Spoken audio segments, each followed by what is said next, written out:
Did you hear about the game developer who put out a new visual novel? Someone got excited and streamed themselves playing the visual novel on Twitch. Mm-hmm. And now the creator of that visual novel is like going to take legal action against the person for streaming it. Oh, yes, I did hear that. You must be referring to Takiya Iijima, the creator of the Apathy series, whose new game Apathy Murder Club was streamed in its entirety to multiple endings on release day. Yeah, so I had never really thought about this being a thing. This was like new to me. Now, admittedly, Same here. I am not very big into visual novels. In fact, Yeah. I think I've only ever played one. Yeah. And it was a banger. I played Doki Doki Literature Club, which is great. What a banger. Great game. But I hadn't really thought about how those games have a little bit of controversy over whether you should post gameplay or stream playing them. Mm-hmm. Apparently that's a little bit taboo according to some people. Yeah, so I never thought about that either because I'd never heard of it. And it's a game. And streaming games is something that we do a lot and that it seems like the industry encourages and most devs appreciate. Mm-hmm. So when I heard all this controversy, I was really taken aback. But I do, I see the point of like a visual novel is different than Sea of Thieves, right? Like in Sea of Thieves or most games, the gameplay is radically different from person to person and you can take different routes, you can do different things. The experience isn't necessarily one-to-one across the board. But with a visual novel, when your whole job is to click through dialogue and then maybe make some choices along the way, mm-hmm. I don't know that watching someone stream that game is a radically different experience than playing that game. Right. That's the whole argument is that these experiences that you get from watching someone play the game is pretty much the same as you playing it yourself. Therefore, if you watch someone play it, you're not going to be incentivized to purchase and play the game on your own because you've already seen it. There's no point in buying it and playing it if you already know exactly what's going to happen. Yes, that's the argument. And, this guy did apparently ask people to not stream the game for a week. He did. It was apparently, it's probably on the title screen or, it probably is there when you start the game. I don't know that. I think it was on a website. Yeah. I don't know, the circumstances surrounding this streamer and if they ignored it, if they didn't know, like I have no idea. I really don't know. And nothing about, no article, the article I read did not say if the streamer did this willingly, like if they were just like, screw the fact that you want me to wait a week, I'm doing it anyway, just because it's a new game. I can't imagine that Apathy Murder Club is that hot of a game to stream that they're like trying to do it for clout. I really don't think that that's the thing. I would be shocked. And I think they did take the videos down. But something that kept coming up in the article was that Iijima, I think that's how you would say his name, I'm just guessing here, kept saying that the guy hasn't apologized. Which I found funny because if I'm a guy and all of a sudden I hear that someone's trying to sue me, I may think the time for apologies is over. I don't know that my first knee-jerk reaction to being sued would be to call him up and be like, dude, I'm sorry. Like, can you just drop this? Like, I might think it's past that. Yeah. And maybe I'm projecting. I just feel like that's pretty logical. Yeah. So I think one of the reasons that this article stood out to me so much was that, one, I didn't know much about the visual novel thing, so I was surprised to know that this is like a taboo subject. But also, just this guy's manner. We have some quotes that you've pulled for about this. We do. And these quotes, in my opinion, don't paint this game creator in a very, pleasant light. Yeah, and dibs on the second one, so you read the first one. Okay, I'll read the first one. So the first one said, one of the quotes from this game creator. This is from his original X post.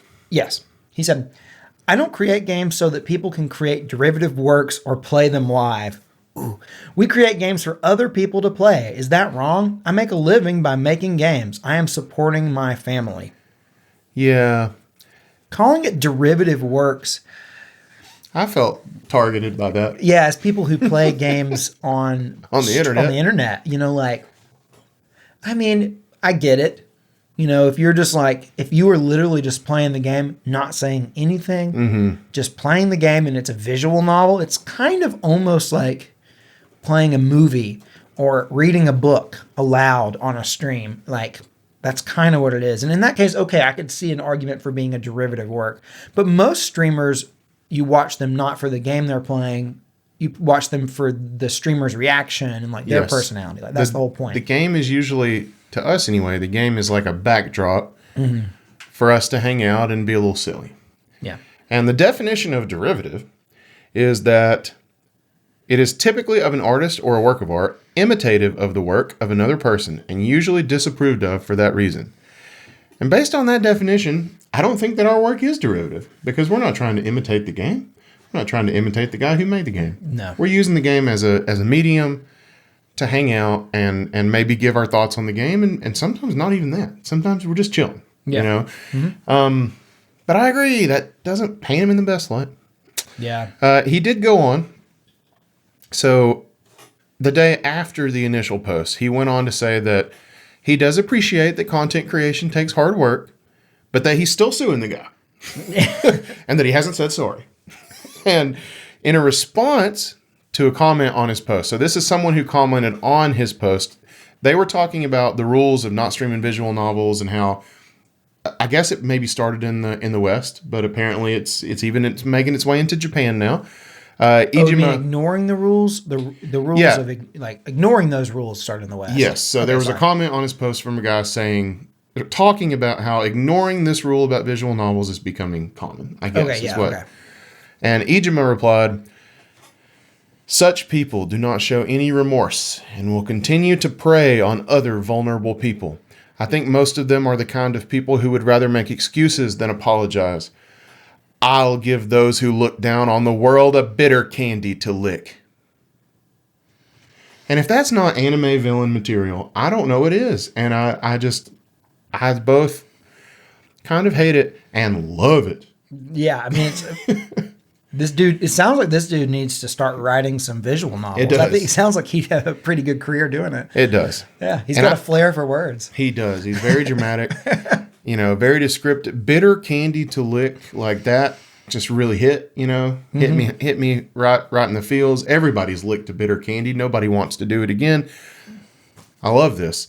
And me and Randy decided going into this episode that we were going to poke a little fun at this guy, but I'm trying to see both sides of it. And I do, because a visual novel is so different from another game. So I get it. Yeah. I just don't necessarily love the jump straight to suing the guy. Yeah. Maybe it's better to hey, maybe we should start the conversation about if it's okay to do this, because honestly, I had never thought about this. I would have never thought about it. Yeah.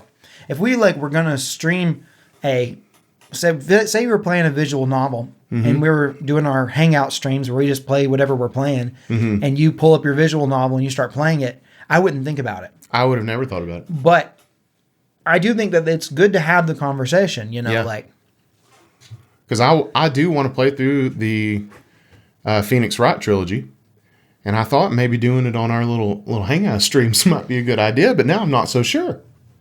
Yeah, and that's even a game about a lawyer.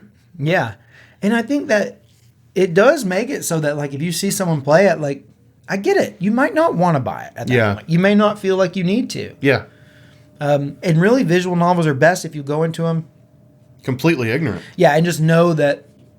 People will say, "Oh, it's good. You should read it." It's kind of like a book. Yeah, I mean that's how Doki Doki Literature Club was. I don't think I'll ever get to a point in my life where I freely give spoilers to Doki Doki Literature Club. I just hold it in such high regard. Right. That I would feel awful to ruin that for somebody.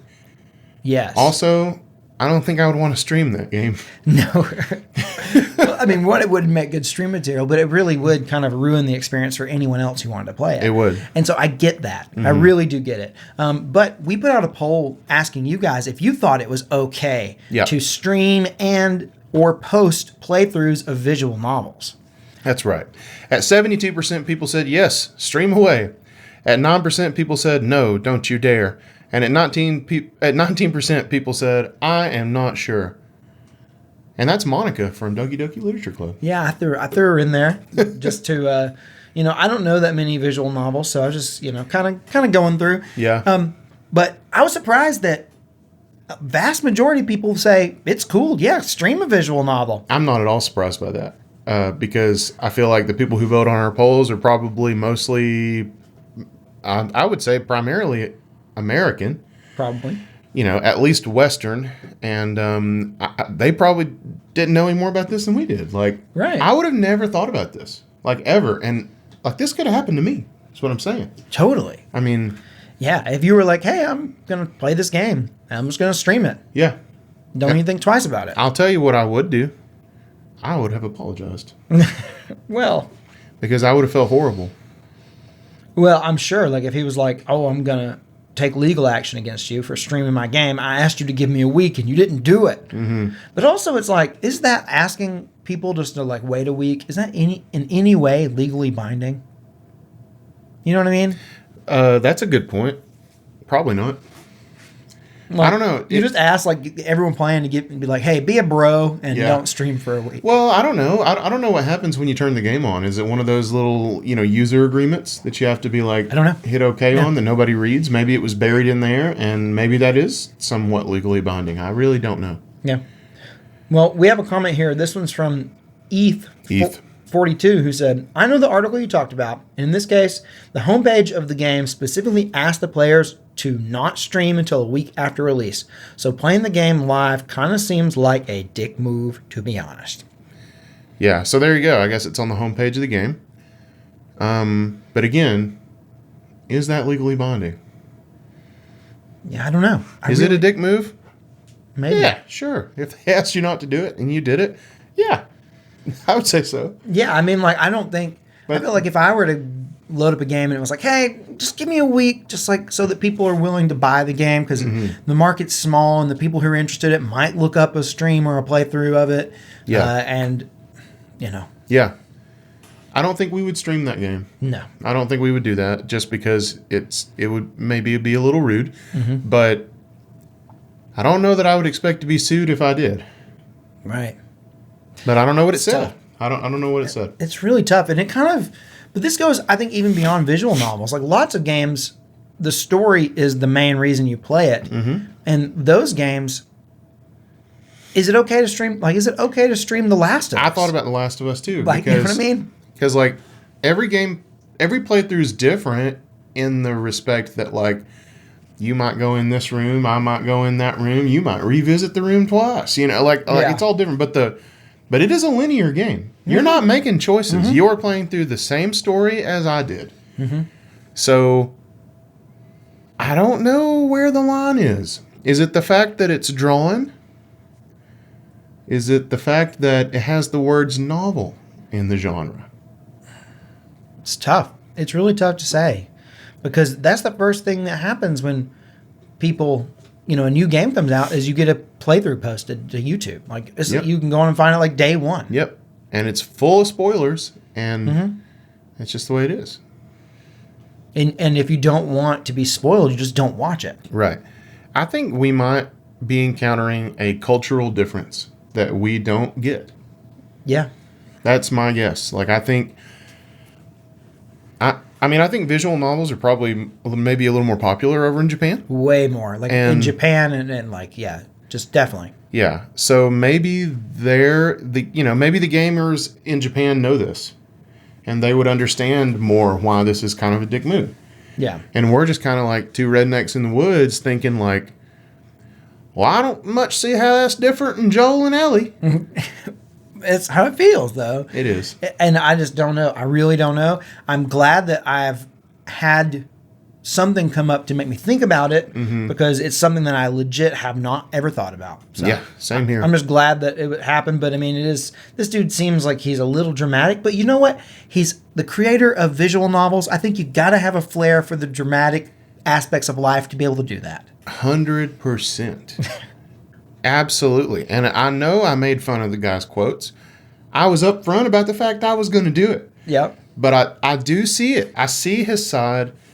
I just think that he also could have written dialogue for the Joker.